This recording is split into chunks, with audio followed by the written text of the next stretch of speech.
बिस्मिल्लाहिर्रहमानिर्रहीम। अस्सलाम वालेकुम। आज 27 सितंबर बरोज़ सोमवार हम बात करेंगे सुप्रीम कोर्ट ऑफ पाकिस्तान में दो अहम केसेस की समाअत हुई है। एक खुर्शीद शाह की बीवियों की दरख्वास्त ज़मानतों पर समाअत हुई है, बड़ी अहम समाअत है, वो भी मैं आपके साथ शेयर करूँगा। और साथ हम बात करेंगे मुल्क में सदारती निज़ाम के नफाज के हवाले से सुप्रीम कोर्ट ऑफ पाकिस्तान में जो अहम समाअत हुई है और सुप्रीम कोर्ट ऑफ पाकिस्तान ने आइन की तशरीह करते हुए जो सदारती निज़ाम का अख्तियार कप्तान के हाथ में दे दिया है या अपना मौक़िफ़ सामने रख दिया है कि सदारती निज़ाम वज़ीर आज़म ही नाफिज कर सकते हैं और कैसे कर सकते हैं। बड़ी अहम तफसीलात हैं और बड़ी अहम समाअत है और उसका जो अहवाल है वो मैं आपके साथ शेयर करूँगा। पहले खुर्शीद शाह की दरख्वास्त और उनकी बीवियों की दरख्वास्त ज़मानतों पर बात कर लेते हैं। खुर्शीद शाह की दो बीवियां और दो बेटों की दरख्वास्तें जो मंजूर हुई थी सिंध हाई कोर्ट से, उनके ख़िलाफ़ कैंसलेशन ऑफ बेल मनसूखी ज़मानत की दरख्वास्तें फ़ाइल की थी नैब ने। साथ ही जो उनकी दरख्वास्त खारिज हुई थी खुर्शीद शाह की, उन्होंने अपनी दरख्वास्त ज़मानत सुप्रीम कोर्ट में फ़ाइल की थी। सुप्रीम कोर्ट ने उनकी और उनके बेटे की जो दरख्वास्त ज़मानत है उसको बेटे की दरख्वास्त ज़मानत खारिज कर दी थी और उनकी खुर्शीद शाह की दरख्वास्त दोबारा सिंध हाई कोर्ट में भिजवा दी थी। सिंध हाई कोर्ट में जब दोबारा भिजवाई गई तो मेरिट पर दोबारा खारिज हो गई और सिंध हाई कोर्ट ने यह भी कहा कि ये जो VVIP प्रोटोकॉल हासिल कर रहा है ये एक दिन भी जेल नहीं रहे, तो ये कैसे कह सकते हैं कि ट्रायल की और जेल की सख्तियाँ और जो हार्डशिप ग्राउंड है ये कैसे ले सकते हैं। मेरिट के ऊपर बात करें और मेरिट के ऊपर उनका केस बनता नहीं था, जिसकी वजह से अदालत ने ज़मानत खारिज कर दी थी और उनको जो हॉस्पिटल में प्राइवेट हॉस्पिटल में रखा गया था उस पर रिपोर्ट तलब की थी, जिसके बाद वहाँ नैब को भी शर्म आ गई और जो खुर्शीद शाह को भी शर्म आई और वो प्राइवेट हॉस्पिटल से दोबारा जेल मुंतकिल हो गए। उनको पता था कि ये मामला सुप्रीम कोर्ट चला गया है और सुप्रीम कोर्ट अब इस मामले पर सख्त एक्शन लेगी इस वजह से, लेकिन वो दरख्वास्त अभी तक पेंडिंग है।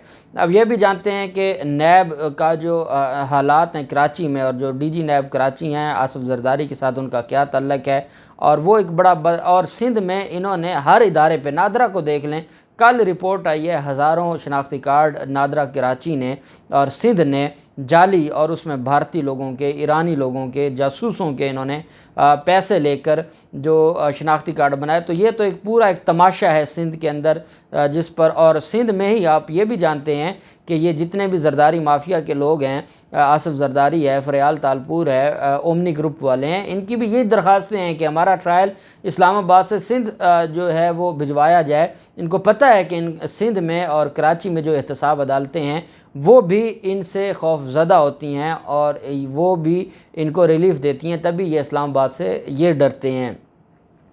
अब जब खुर्शीद शाह की दोबारा ज़मानत खारिज हुई तो अब दोबारा खुर्शीद शाह ने ज़मानत अपनी दायर कर दी है सुप्रीम कोर्ट में और जो जस्टिस उमरता बंदयाल साहब की सरबराही में 3 रुकनी बेंच ने आज समाअत की है। दोनों बीवियों को की जो दरख्वास्त ज़मानत थी और बेटे की दरख्वास्त ज़मानत थी और उस पर जो मनसूखी ज़मानत दायर की गई थी नैब की तरफ से, उस पर समाअत की और अदालत ने इस केस में पहली जो एक रिलीफ़ दिया है खुर्शीद शाह की बीवियों को कि उनको हाज़िरी से इस्तिस्ना दे दी है।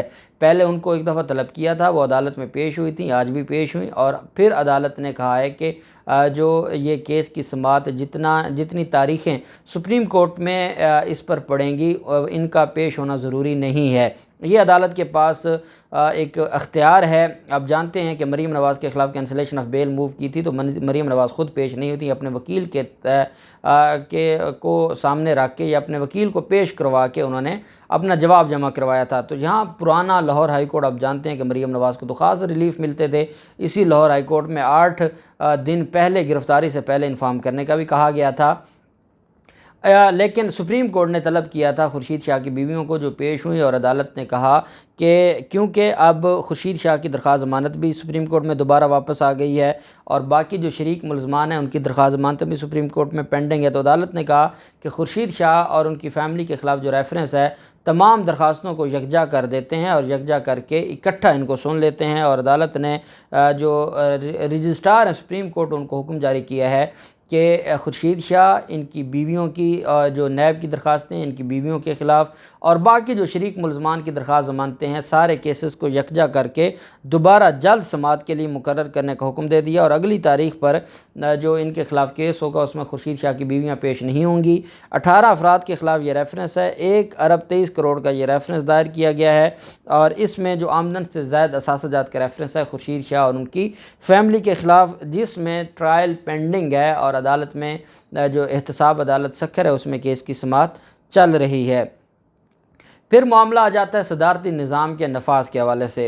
अब मैं आपको सदारती निज़ाम के हवाले से 2 चीज़ें बताने जा रहा हूँ। एक तो सदारती निज़ाम, उसके फ़वाइद और पाकिस्तान के जो मौजूदा हालात हैं और जो हमारे सरकमस्टांसेस हैं पॉलिटिकल, उसको मद्देनज़र रखते हुए सदारती निज़ाम कितना नागुज़ीर है, ये एक अलग सवाल है।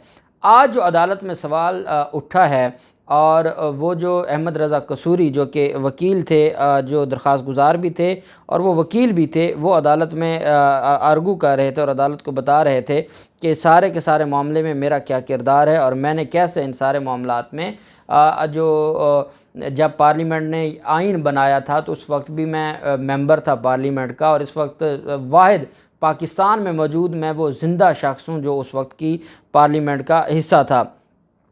अब जब अदालत में आज समाअत शुरू हुई तो अदालत ने सदारती निज़ाम ठीक है या गलत है, सदारती निज़ाम होना चाहिए या नहीं होना चाहिए, ये सवाल नहीं था। आज सवाल था कि क्या पार्लियामेंट के अलावा भी दरख्वास्तें ये दायर की गई थी कि रेफ़रेंडम करवाया जाए और रेफ़रेंडम का हुक्म जारी किया जाए अदालत की तरफ से और अदालत रेफ़रेंडम का हुक्म जारी करे कि सदारती निज़ाम हो या ना हो। अब कहा यह गया कि राय आवाम से लेनी होगी सदारती निज़ाम की, लेकिन उसके लिए रेफ़रेंडम जो है वो जो अदालत है, सुप्रीम कोर्ट है, उसके कहने पर हुकूमत को डायरेक्शन दी जाए कि वो रेफ़रेंडम करवाए। ये बेसिकली क्वेश्चन ऑफ लॉ था। सदारती निज़ाम इट्सेल्फ डिस्कस नहीं होना था। सदारती निज़ाम को जो है वो नाफिज करने के लिए, हुकूमत को डायरेक्शन दिलवाने के लिए कि वो रेफ़रेंडम करवाए, ये दरख्वास्त दायर की गई थी। रजिस्ट्रार ऑफिस के एतराज़ात थे, उन पर समाअत हुई। जस्टिस उमरता बंदयाल साहब, जस्टिस मुनीब अख्तर साहब और जस्टिस मंसूर अली शाह साहब, 3 रुकनी बेंच था जिन्होंने समाअत की। जब समाअत शुरू हुई तो अदालत ने कहा कि अदालत ने तो ये देखना है कि क्या दरख्वास्त गुज़ार मामले में मुतलका है भी या नहीं, कि क्या दरख्वास्त गुज़ार जो है वो एग्रीव पार्टी है या नहीं है, क्या ये दरख्वास्तें बुनियादी इंसानी हकूक़ से मुतल्लिक़ कोई ठोस बात करती हैं कि नहीं करती, ये भी अदालत ने देखना है। अदालत ने यह भी कहा कि मुल्क में ताकतवर सियासी जमातें मौजूद हैं, उनकी मौजूदगी में आप ये दरख्वास्त लेकर आए हैं, इसका मकसद क्या है, ये अदालत ने सवाल किया। दरख्वास्त गुज़ार ने कहा कि सियासतदान अगर मुल्क के मफाद और फलाह का नहीं सोचते तो क्या मैं खामोश हो जाऊं? अदालत ने कहा आइन के तहत जो तरीक़ाकार वज़ा है वो जब मौजूद है, पार्लियामेंट के पास सारे इख्तियारात मौजूद हैं, तो फिर आप यहाँ क्या लेने आए हैं? उन्होंने कहा जी जब पार्लियामेंट अपना काम नहीं कर रही, असम्बली अपना काम नहीं करती तो मैं अदालत में आ सकता हूँ।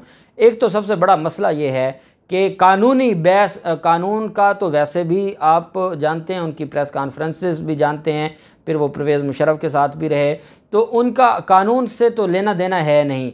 वहाँ खड़े होकर सुप्रीम कोर्ट का 3 रुकनी बेंच है, सदारती निज़ाम और रेफरेंडम के हवाले से आप बहस कर रहे हैं और कोई एक लीगल पॉइंट आप डिस्कस ही नहीं कर रहे, आप सुप्रीम कोर्ट को असिस्ट ही नहीं कर रहे, आप सुप्रीम कोर्ट को बता ही नहीं रहे कि भाई आप आए क्यों हैं, आपका लोकस स्टैंडाई क्या है। आप कैसे ये कह सकते हैं कि जो पार्लियामेंट का काम है या वज़ीर आज़म इमरान खान का जो इख्तियार है वो सुप्रीम कोर्ट इस्तेमाल करे, आप कैसे कह सकते हैं? ये इसका जवाब ही नहीं है दरख्वास्त गुज़ार के पास।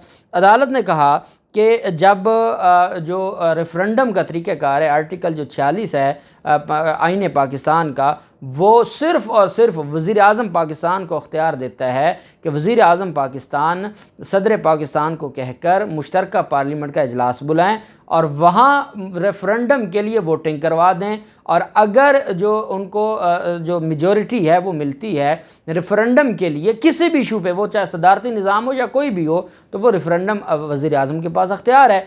जब अख्तियार वज़ीर आज़म के पास है तो हम कैसे उसको छेड़ें? सुप्रीम कोर्ट क्यों उसमें इंटरफेयर करे?